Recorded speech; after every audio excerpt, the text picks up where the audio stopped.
Off the heels of his Academy Award-winning performance in Oppenheimer, Cillian Murphy is back. How's it going, everybody? Welcome back into another movie review, and today we are talking about the newest film starring the man Cillian Murphy, like I just said, Small Things Like These. There's not much you really need to say. When you have Cillian Murphy doing phenomenal work in Oppenheimer, winning him an Academy Award while also bringing home Best Picture, of course, a lot of people, myself included, were extremely excited to see how he was going to follow it up. And he did with this smaller film, Small Things Like These. And I'm happy to report that I liked it quite a bit. It's not going to be one of my favorite movies of the year. It's not going to be one that's going to be on my top 10 of the year, but it is worth a watch, and I'm going to get into why today. Before we get into my review, if you have not already, please consider hitting that subscribe button. My goal is to get to 2,000 subscribers by the end of the year. I believe at the last time of checking, we are 205 subscribers away. I really appreciate the support. 2,000 subs would be absolutely incredible to get you by the end of the year. It's a bit of a lofty goal. We are already in November, but if you have not already, you like these movie reviews, consider hitting that subscribe button. I'm doing reviews like this every single week. All right. I'm not gonna hold it up anymore. Without further ado, let's get into my review of Small Things Like These. While working as a coal merchant to support his family, Bill Furlong discovers disturbing secrets kept by the local convent and uncovers truths of his own, forcing him to confront his past and the complicit silence of a small Irish town controlled by the Catholic Church. Now, like I already said, this does star Cillian Murphy. He is at the heart of this. He is the heart and soul of this. I give this an 82 out of 100 on my rating scale. What I like to do in these reviews is give my grade and then go down the line of why I gave it what I gave it. So let's just jump right into it. I think at the base of this is a slow burn. It is a very meticulous film that is this very interesting character study of a man's morality. It is a film that is highly meditative on a man's morality and how an organization here, the Catholic Church, can hold supreme control over a small community. And I thought that those were two very interesting things that were uncovered here. So first things first, performances, I gave a 13 out of 15. I think the supporting cast here is all great. I think they all do their jobs perfectly, but this really is a Cillian Murphy vehicle. This is a vehicle for him to do what he does. Excuse me, I got a little scratch on the back. This is a vehicle for Cillian Murphy to do Cillian Murphy things, and he is absolutely fantastic. It's a very subtle performance. This is not an Oppenheimer level type performance with charisma and things like that. This is a very meditative, like I said, slow burning, kind of eating at your heartstrings kind of performance where you are watching him go through all of these different stages of emotion as he is uncovering these secrets of what's happening at this local convent, and as he is uncovering secrets about himself and how his past is dictating the choices he is making now. Watching him act is a treat. The fact that we are in our Cillian Murphy era and watching him do these performances, like, he is a top tier actor, one of the best actors that we have working right now, and he proves it right here once again in this film. He is just fantastic, and I really think that his performance is worth the price of admission alone. It's just my opinion, but I think this is a film worth watching, even if it is not going to land on a bunch of top 10 lists of the end of the year. For his performance alone, he is absolutely fantastic. And like I said, the supporting performances here are good as well, but it, again, is a vehicle for Cillian Murphy to show off yet again that he is absolutely one of the best at what he does. Entertainment, 7 out of 10. Slow burn films are never going to thoroughly entertain, but I do think that this one did enough for me to stay intrigued, for me to want to uncover this story. I do have some issues with the pacing. I think it takes a while to get going. I think we don't really uncover what the true secret is until I think we're an hour in to the hour and a half runtime. So it takes a little time to get there, but once you're in kind of the central drama of this film, you are thoroughly entranced. So 7 out of 10.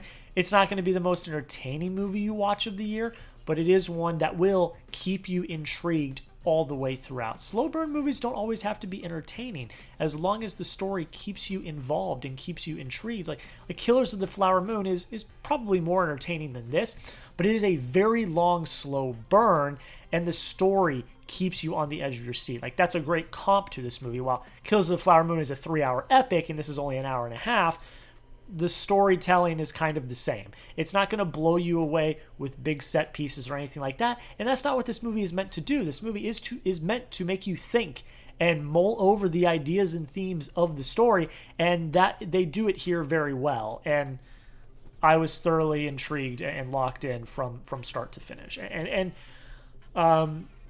the film did, by the time we got to that, fly by, and I thought that was very, very well done. Direction, 8 out of 10. I think it was shot beautifully. I think the composition was great, and it's a subtle direction where I think he was just relying on Cillian Murphy to be like, hey, this is what I want to do it. You don't always need to have a director that is fully in charge of every single thing that has to happen. Sometimes you can let your actors just act and put them in a spot where they are successful. And I think that is done here. The direction is good as well. So yeah, I already hit on cinematography. I did give cinematography a 5 out of 5. This film is beautiful to look at. You've got some really great shots of Murphy. He's one of the best, I think, facial actors, if that makes sense. Just the way he acts with his face is top notch, and you get some really great shots here of him doing his thing. He's one of the best of what he does, and that's all I'm gonna say. Emotion, 7 out of 10.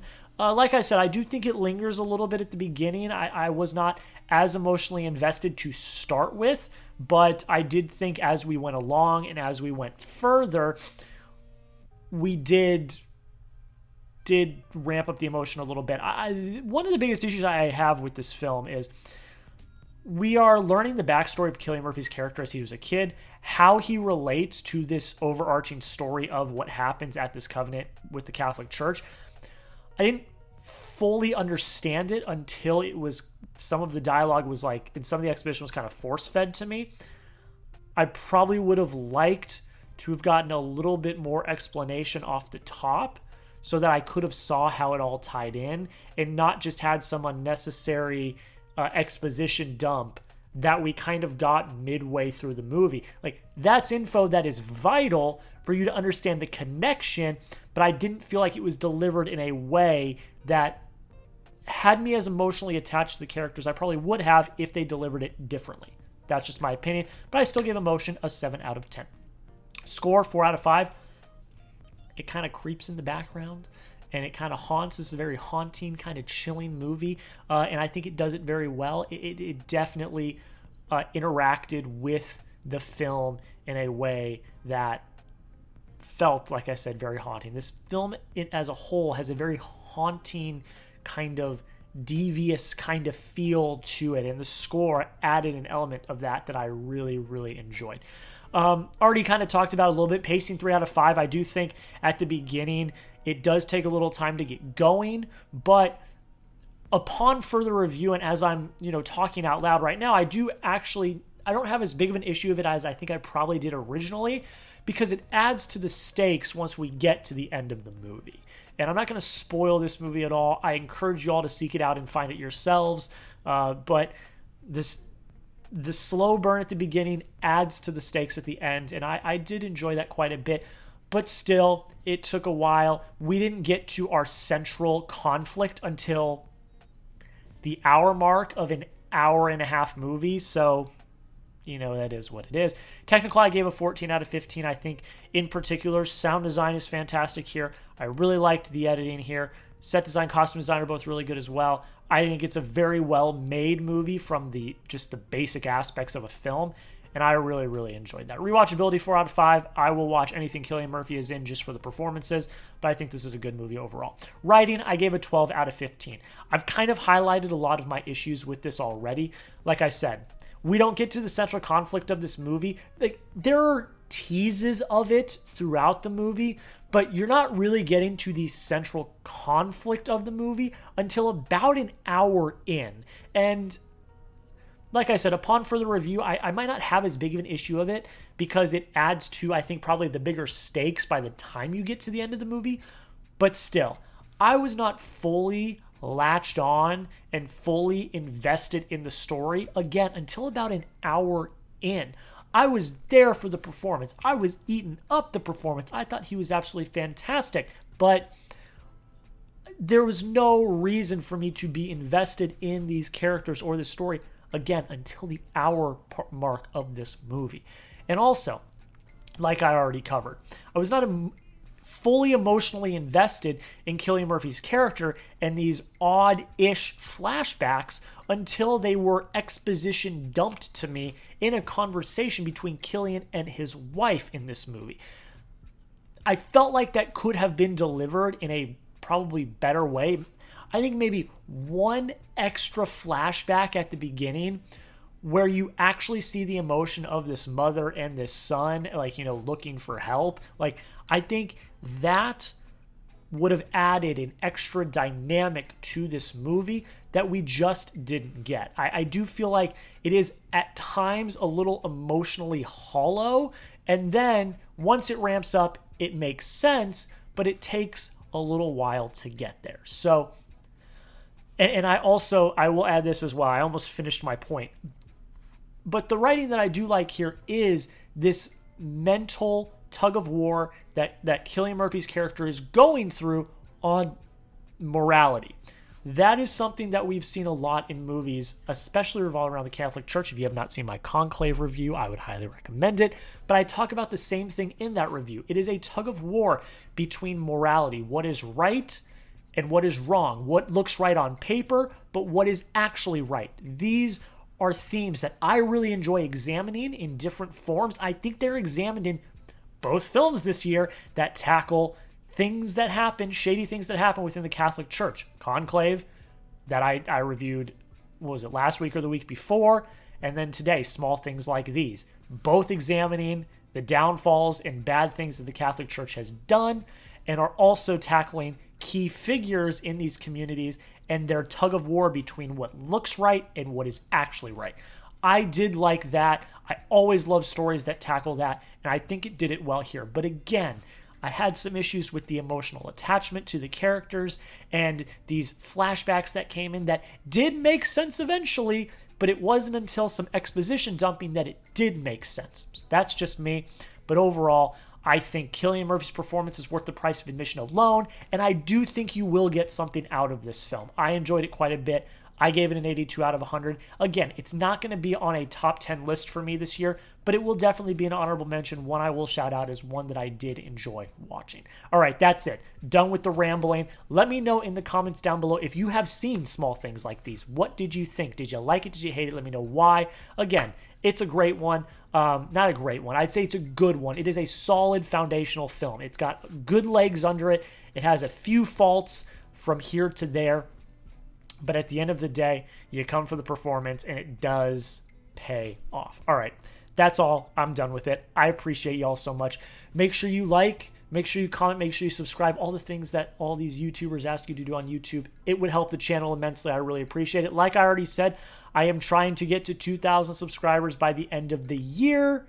It's a lofty goal, but I do think we can get there, and it all starts with you. Yes, you. That has not already subscribed, hitting that subscribe button. I really do appreciate it.